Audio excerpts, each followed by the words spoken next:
मुझे भी नहीं पता। तो चलिए अब हम पढ़ते हैं सेक्शन 107। आज मैं बताऊंगा सेक्शन 107 के संबंध में, अपने तरीके से बताऊंगा उसको। तो देखिए, आज हम पढ़ेंगे सेक्शन 107 आईपीसी का पढ़ेंगे, अबेटमेंट की बात करेंगे। तो ये सेक्शन 107 में दो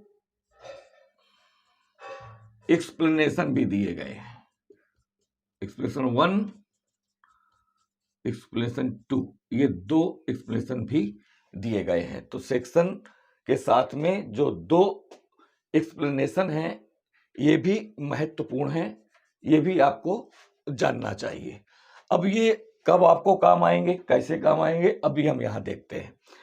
तो हम ये देखते हैं कि जो सेक्शन 107 अबेटमेंट की बात करता है, तो वो ये बताता है कि अबेटमेंट के कितने फॉर्म हो सकते हैं, कितने तरीकों से अबेटमेंट किया जा सकता है। अबेटमेंट का सीधा सा मतलब है दुष्प्रेरण, यानी कि प्रेरण या प्रेरणा शब्द का उल्टा दुष्प्रेरण, यानी कि किसी को रॉन्ग मोटिवेशन दे करके उससे कोई अपराध करवा लिया जाए, तो ये है अबेटमेंट या दुष्प्रेरण। कानून की भाषा में हमें बताया गया कि अबेटमेंट 3 तरह से किया जा सकता है। पहला उन्होंने बताया बाय इंस्टिगेशन।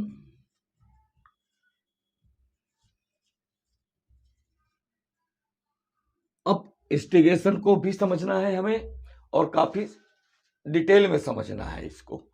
अब देखिए, जो इंस्टिगेशन है उसमें तो आईपीसी में कहा गया कि बाय इंस्टिगेशन अबेटमेंट किया जा सकता है, एक तरीका ये है। तो अब आप ये जान लीजिए कि ये जो इंस्टिगेशन है, जो उकसाना शब्द है हमारे पास हिंदी में, तो जितने भी तरीके से उकसाया जा सकता है वो सारे तरीके इस वर्ड के अंदर आएंगे। ये इन्होंने एक तरीका बताया हमारे लिए, एक बड़ा वाइडर वर्ड दे दिया, इंस्टिगेशन। अब ये इंस्टिगेशन कितनी तरह से किया जा सकता है, तो करना तो इंस्टिगेशन ही है, हमें तो उकसाना ही है, लेकिन उकसाने के हमारे अपने तरीके हो सकते हैं और वो तरीके विशेष भी हो सकते हैं, सामान्य भी हो सकते हैं, लेकिन आखिर उनका अंतिम उद्देश्य तो उकसा करके अपराध करवाना है। तो वो ऐसे संकेत, ऐसे सजेशंस जो उकसाने की श्रेणी में आ सकते हैं, वो सारे के सारे इंस्टिगेशन को कवर करेंगे। तो एक बात तो ये कि इंस्टिगेशन हमें इस तरह से समझना है। अब हम ये जानते हैं, अब जैसे मान लीजिए कि कुछ तरीके हो सकते हैं, हिंट भी दिया जा सकता है, हिंटिंग की जा सकती है और सजेशन दिया जा सकता है, इनकरेज किया जा सकता है। तो बाय इनकरेजिंग, है ना, सजेस्टिंग, सजेशन भी दिया जा सकता है और भी तरीके हो सकते हैं। ये कोई ऐसा नहीं है कि इतने ही तरीके से उकसाया जा सकता है, और भी तरीके हो सकते हैं। स्थिति परिस्थिति, मौके, जैसी भी स्थितियां हैं, उन जैसे भी लोग हैं, कुछ भी आप समझ लो, बस कुल मिलाकर के आपको यह जानना है कि वो कोई भी तरीका जो इंस्टिगेशन शब्द के अंदर आ सकता है, या कोई भी तरीका जिससे हम किसी व्यक्ति को उकसा सकते हैं कोई कार्य करने के लिए, वो इंस्टिगेशन कहलाएगा। इंस्टिगेशन के लिए हमको 107 का एक्सप्लेनेशन फर्स्ट पढ़ना पड़ेगा। तो यानी कि हमें जब इंस्टिगेशन को समझना है, ये तो हमने जान ही लिया कि ऐसे ऐसे हो सकता है। तो धारा 107 में अबेटमेंट के अंदर जब इंस्टिगेशन पढ़ेंगे तो इंस्टिगेशन को समझने के लिए बेयर एक्ट में जो एक्सप्रेशन दिया गया है वो एक्सप्लेनेशन फर्स्ट है। तो एक्सप्लेनेशन फर्स्ट आपको इसके साथ में पढ़ना पड़ेगा। तो एक बात ये हो गई, इंस्टिगेशन के संबंध में ये बात हो गई। और इंस्टिगेशन आप डायरेक्ट भी कर सकते हैं, इनडायरेक्ट भी कर सकते हैं। डायरेक्ट भी कर सकते हैं, इनडायरेक्ट भी कर सकते हैं। तो कहने का मतलब इंस्टिगेशन के बहुत से तरीके हो सकते हैं, ये तो बात समझ में आ ही गई। लेकिन इन तरीकों को यूज आप डायरेक्टली या इनडायरेक्टली किसी भी तरह से कर सकते हैं। अगर ऐसा करते हैं और उसका मतलब इंस्टिगेशन निकलता है तो फिर वो इंस्टिगेशन ही माना जाएगा। धारा 107 आईपीसी की इन सब चीजों को कवर करती है। तो अबेटमेंट के अंदर इंस्टिगेशन आपको समझ आया, ये तरीके हैं। इंस्टिगेशन को डायरेक्ट इनडायरेक्ट कैसे भी आप यूज कर सकते हैं। और इंस्टिगेशन को बेयर एक्ट में समझने के लिए जो एक्सप्लेनेशन दिया गया है, इंस्टिगेशन को स्पष्ट किया गया है एक्सप्लेनेशन के अंदर, वो फर्स्ट है। तो ये फर्स्ट भी याद रखना है। प्रीलिम्स वगैरह में भी ऐसे क्वेश्चन पूछ सकते हैं कि एक्सप्रेशन फर्स्ट संबंधित है।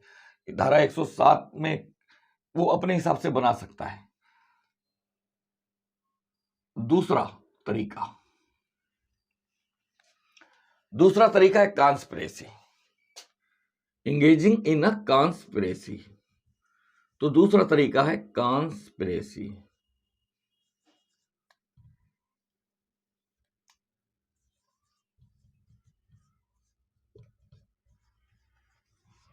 ये दूसरा तरीका है। अब कॉन्स्पिरेसी को आपने वैसे देखा जाए तो जो क्रिमिनल कॉन्स्पिरेसी है वो आईपीसी के अंदर आपने पढ़ रखी है, सेक्शन 120 ए आपने पढ़ रखा है। और सेक्शन 120 ए जो आपने पढ़ रखा है इसमें क्रिमिनल कॉन्स्पिरेसी की बात कही गई है। और यह कहा गया है कि अगर एक या एक से अधिक व्यक्ति, अगर दो या दो से अधिक व्यक्ति मिलकर के आपस में किसी अवैध कार्य को करने के लिए सहमति देते हैं, ये सहमत होते हैं, तो ये वाला अपराध बन जाएगा। कहने का मतलब इसके अंदर, इस सेक्शन के अंदर एग्रीमेंट पर्याप्त है। अपराध को गठित करने के लिए एग्रीमेंट पर्याप्त है। तो एग्रीमेंट टू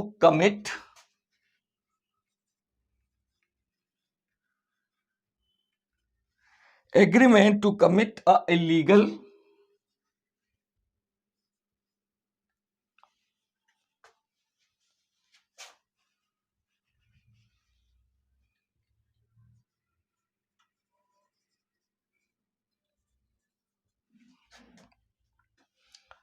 ये पर्याप्त है। तो कॉन्स्पिरेसी जब हम पढ़ते हैं इसके अंदर तो यहां इतना है और ये पर्याप्त है, तो कॉन्स्पिरेसी तो बन जाएगी। लेकिन जब हम सेक्शन 107 के अंदर कॉन्स्पिरेसी को समझते हैं, अबेटमेंट के अंदर सब कॉन्स्पिरेसी को समझते हैं, तो इसमें एक विशेष चीज ये हो गई कि एग्रीमेंट के बाद कुछ होना जरूरी है। इसमें कुछ होना जरूरी नहीं है, इतने में ही अपराध गठित हो जाएगा। एग्रीमेंट हुआ नहीं कि अपराध गठित हुआ नहीं, लेकिन यहां पर इसके साथ साथ कुछ होना जरूरी है। तो इसलिए ये तो आप कह सकते हैं कि ये जो सेक्शन 120 है ये वाइड सेक्शन है ना। और या आप कह सकते हैं कि ये वाइडर देन सेक्शन 107।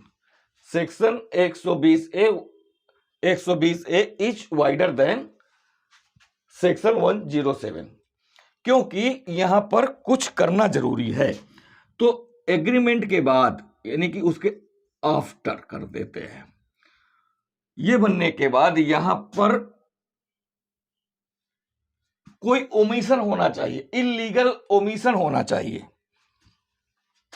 तो इसके बाद हमें यहां पर इलीगल ओमिशन चाहिए हमको। अगर इलीगल ओमिशन होगा तो हम ये वाली कॉन्स्पिरेसी समझेंगे। कहने का मतलब क्रिमिनल कॉन्स्पिरेसी तो यहां से समझ रहे हैं, लेकिन 107 के अंदर जब हम पढ़ते हैं अबेटमेंट, तो अबेटमेंट के अंदर जो दूसरा तरीका कॉन्स्पिरेसी का है, ये वाली कॉन्स्पिरेसी को कंस्टिट्यूट होने के लिए एग्रीमेंट के बाद इलीगल ओमिशन होना चाहिए। और इसके लिए आपको सेक्शन 108 का एक्सप्लेनेशन देखना पड़ेगा। सेक्शन 108 का एक्सप्लेनेशन 5 आपको देखना पड़ेगा। तो इसके लिए आपको इस चीज को स्पष्ट करने के लिए एक्सप्लेनेशन 5 ऑफ सेक्शन 108 ये देखना पड़ेगा आपको। तो जब हम एबेटमेंट के अंदर कॉन्स्पिरेसी को पढ़ेंगे तो हम ये भी जानेंगे और ये भी जानेंगे। जब ये दोनों चीजें पढ़ लेंगे तो एबेटमेंट के अंदर जो कॉन्स्पिरेसी कंस्टिट्यूट होगी वो हम यहां से क्लियर कर पाएंगे। इंस्टिगेशन को हम यहां से क्लियर कर लेंगे, तरीके हमको मालूम है क्या कैसे क्या करना है। इसके बाद हमने कॉन्स्पिरेसी को देखा, इसको भी हम समझेंगे। तो अभी मैं ये सेक्शन 107 को समान रूप से लेकर के चल रहा हूं, यानी कि उसकी भूमिका बना रहा हूं कि हमको सेक्शन 107 के अंदर क्या है और कितना पढ़ना है। तो हमने इसको देखा। अभी इसका तीसरा बचा हुआ है। तो तीसरा है इंटेंशनल एड।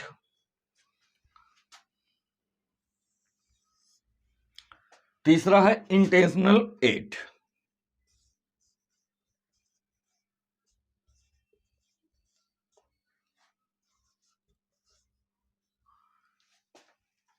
साहस्य मदद, ये है, इसको पढ़ना है हमें। अब हम उदाहरणों से ज्यादा बेहतर समझ पाएंगे, लेकिन अभी हम सिर्फ सेक्शन 107 की भूमिका को लेकर चल रहे हैं। तो आज अभी हमें भूमिका समझना है। इसके बाद हम अलग अलग वीडियो में एक एक चीज लेकर के इसको समझेंगे, तब बहुत अच्छे से समझ आएगा। और इस पूरे चैप्टर में जो सेक्शन 107 से 120 तक पढ़ना है, ये जो चैप्टर हमारा जा रहा है सेक्शन 107 से सेक्शन 120 तक जा रहा है, तो हमें केवल सेक्शन 107 और 108 ही समझना है।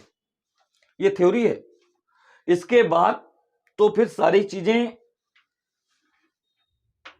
बनती जाएंगी। थोड़ा बहुत करना है, वो पनिशमेंट वगैरह सब उसमें आगे पढ़ना है आपको, लेकिन एबेटमेंट को समझने के लिए आपको 107 और 108 ही पढ़ने हैं।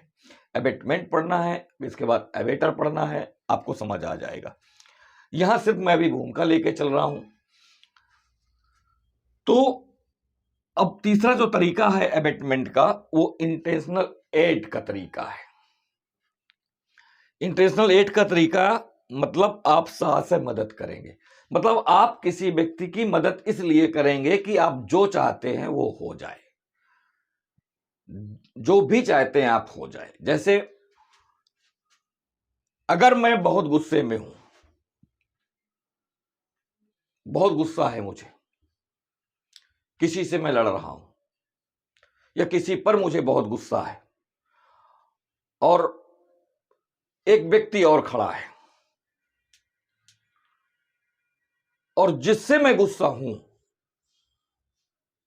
या जिससे मैं गुस्सा हो रहा हूं या जिस पर मैं गुस्सा हो रहा हूं, उससे उसकी कोई खुन्नस है। अब वो अपनी खुन्नस निकालने के लिए मेरे गुस्से का फायदा उठाना चाहता है, और इसलिए मैं तो गुस्से में हूं, खैर मैं तो देख ही रहा हूं, लेकिन मेरी कोई ऐसी मंशा नहीं है कि मैं उसे जान से मार दूं। मेरे हाथ में छड़ी है या लाठी है, कोई ऐसा चीज है, और मेरे दिमाग में यही चल रहा है, और मैं बहुत गुस्से में हूं और मैं उसकी तरफ बढ़ रहा हूं। उसने मौके का फायदा उठा करके मुझसे मेरी लाठी ले ली, क्योंकि वो मेरे संपर्क में है, और मेरे हाथ में चाकू दे दिया।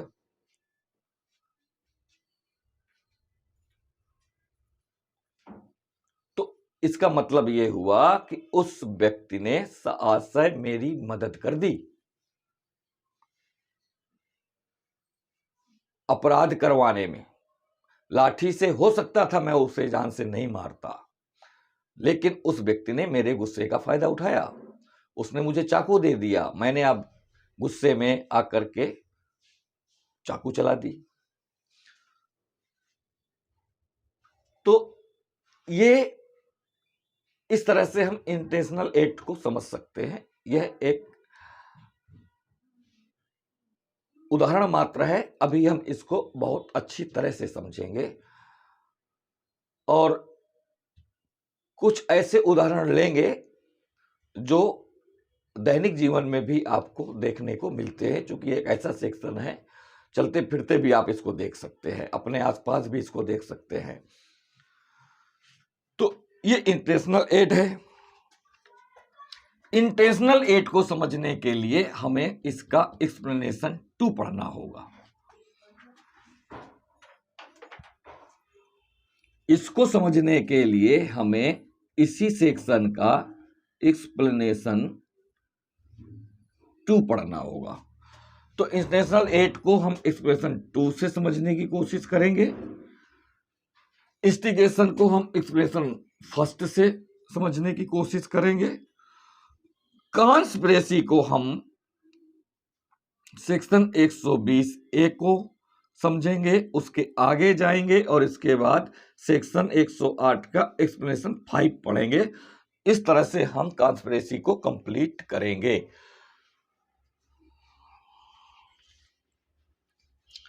तो ये थी सेक्शन 107 आईपीसी को पढ़ाने की मेरी भूमिका।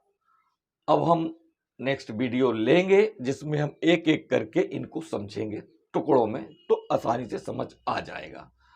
अब बची है एक विशेष चीज, वो आप जान लीजिए, क्योंकि वो जानने से आपको अबेटमेंट पता चलेगा। तो देखिए, अगर कोई व्यक्ति क्राइम करता है तो क्राइम बराबर होता है मेंसरिया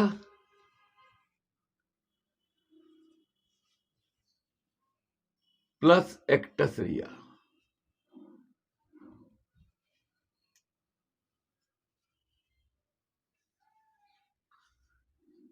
तब कहीं जाकर के क्राइम होता है। तो मेंसरिया और एक्टसरिया एक ही व्यक्ति पर होते हैं, तब हम उस व्यक्ति को कहते हैं कि उस व्यक्ति ने, अमुक व्यक्ति ने अपराध किया है, क्राइम किया है। लेकिन इस वाले मामले में ऐसा नहीं होता। तो फिर कैसा होता है? अगर ऐसा नहीं होता तो फिर कैसा होता है? तो अबेटमेंट वाले मामले में एक्टस रियस किसी के पास होता है और मेंस रिया किसी के पास होता है। इसीलिए इसको इनकम्प्लीट क्राइम कहते हैं। जब तक दोनों नहीं जुड़ेंगे क्राइम कंप्लीट नहीं होगा। जैसे कि ए चाहता है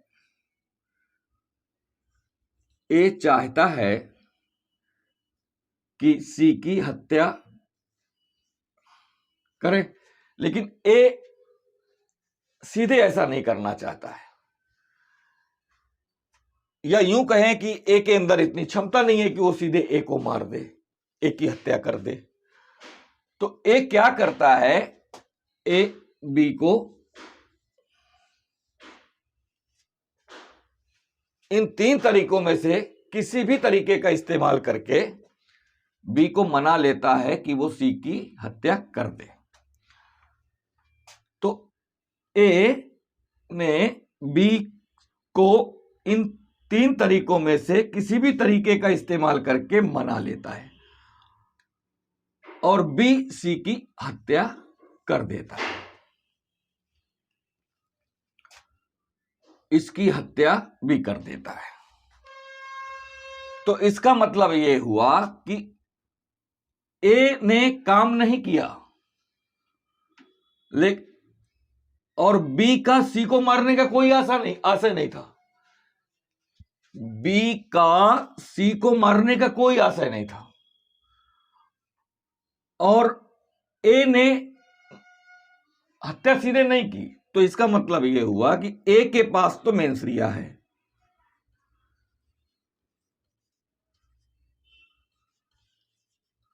और बी के पास एक्टस रिया है।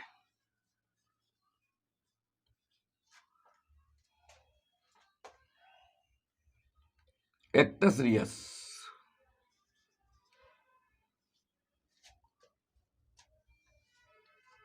कहने का मतलब यह है कि यहां पर मेंस रिया और एक्टस रिया या एक्टस रियस अलग अलग होते हैं। एबेटमेंट में यही एक विशेष बात है कि यहां पर ये दोनों चीजें एक ही व्यक्ति पे ना होके 2 अलग अलग व्यक्ति पर होती है।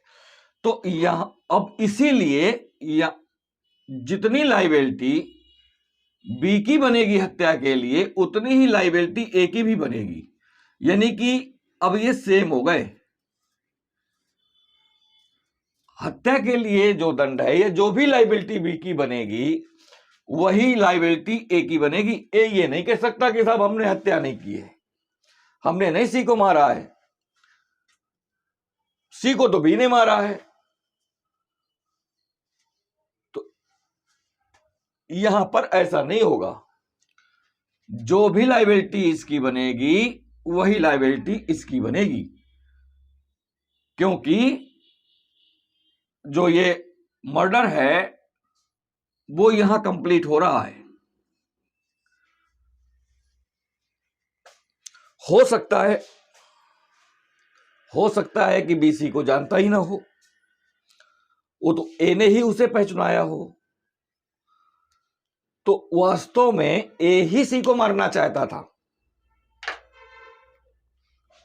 लेकिन उसने बी को इन 3 में से कोई तरीका इस्तेमाल करके सी को मरवा दिया। तो ये एक विशेष बात है कि क्राइम में मेंस रिया प्लस एक्टस रिया होना चाहिए और एक ही व्यक्ति पर होता है। अगर ये अलग अलग है तो ये वाली स्थिति हो सकती है और ये वाली स्थिति होती है तो ये भले दोनों अलग अलग हो जाएं, लाइबिलिटी सेम रहती है। और ये चूंकि अलग अलग रहते हैं इसलिए इस अपराध को हम इनकम्प्लीट अपराध कहते हैं जब तक ये अलग अलग रहते हैं। तो कैसा लगा ये आज का वीडियो? अगर धारा 107 के संबंध में जो भूमिका बनाई गई है, पढ़ने की जो स्ट्रेटजी बनाई गई है, वो आपको ठीक लगी, अच्छी लगी, तो फिर मेरे चैनल जुडिशियल एग्जाम वॉचर को आप सब्सक्राइब कर सकते हैं, लाइक कमेंट भी कर सकते हैं, लेकिन तभी जब आपको वाकई अच्छा लगे। और अगर बहुत अच्छा लग जाए तो शेयर भी कर देना। हो सकता है किसी और के भी काम आ जाए, जो नए स्टूडेंट्स हैं उनके काम आ जाए, जो बिगिनर्स हैं उनके काम आ जाए, ये जो एलएलबी कर रहे हैं, कहीं भी स्ट्रगल कर रहे हैं, हो सकता है उनके भी काम आ जाए। तो सब्सक्राइब जरूर कर लेना। वीडियो देखने के बाद कमेंट जरूर कर दिया करो भाई। कमेंट आपके कम आ रहे हैं तो मजा नहीं आ रही है ना? आप भी खुश रहो, हम भी खुश रहे। Thank you for watching.